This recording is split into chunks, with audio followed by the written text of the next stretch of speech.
لە هەفتەی حەوزەی خولی پلەیەکی کوردستان یانەی ڕواندز لە نێو یاریگای سۆران میوانداری یانەی هەولێری کرد.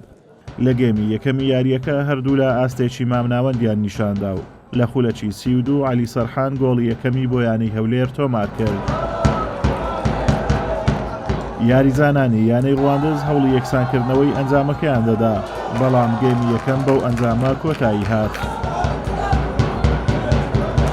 گێمی دووەمی یاریەکە دەستی پێکردەوە. یاریزانانی یانەی ڕواندز بە ئومێدی گۆڕینی ئەنجامی یاریەکە هاتنەوە نێو یاریگا و باشتر دەرکەوتن. چەند هێڕشێکیان بۆ سەریانەی هەولێر برد تا لە خولەکی 6 محەممەد عەزیز گۆڵی یەکەم و یەکسان بوونەوەی بۆ ڕواندز تۆمار کرد. لە خولەکی 8 ئیدریس حوسێن گۆڵی دووەمی بۆ یانەی ڕواندز تۆمار کرد.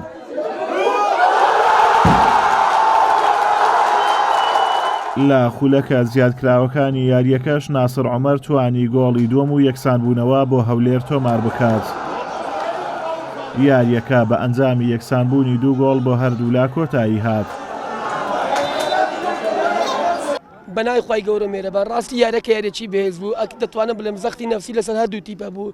بە حکمی ئەوەی ئێمە دەمانوێت لە یاریەکەدا سەرکەوتوو بین بۆی ببینە پاڵەوان و بەسەرکەوتنی خۆشمان لە نایبی کوردستان سۆگەرکەین. ویانەی ڕەواندز مەترسی دابەزینی لەسەرا ئەو دوو کارە دەتوانم بڵێم یاریەکەی زۆر بەهێز کرد و زەختی نەفسی لەسەر هەردوو تیپە بوو.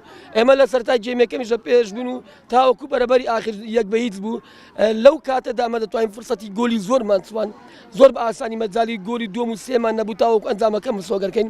ئیدەوە یاری تۆپ ئێمە گۆلمان تۆمار نەکرد و هەرچەند ئێمە لە پاش گۆل تۆمار نەکردنەکەن دەتوانم بڵێم یەک دوو تەبدیلی دیفاعیشمان کرد، بەڵام لەگەڵ ئەوەیدا گۆلمان خوارد و گۆلی دووەمیش کاتێک لێمان بوو تا ڕادێک دەتوانم بڵێم شانس دەوریە بوو لە گۆلەکە.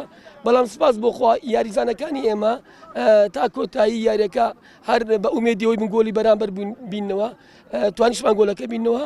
ئەمە ڕاستە لە برنەوەتوین، بەڵام لە هەمان کاتدا ئەگەر داشمان نابگەر نەشبینەوە تەنها بە خاڵێک بگەڕینەوە، چونکو ئەگەر ئەمە بە خاڵێک بگەڕێنەوە و لە یاریەکە بینە دەرێ ئەکەیت فرسەت یەکەم بوونمان لە یاری کۆتایی لەگەڵ یانەی زانکۆی جیان دەبێت. بۆیە ئەمە تا ڕادێک لە نەتیجەکە رازیمە. بەم ئەنجامە یانەی ڕواندز لە ڕیزبەندی 17 دێت و خاوەنی 11 خاڵە و هەرچی یانەی هەولێریشا لە ڕیزبەندی یەکەم دێت و خاوەنی 31 خاڵە.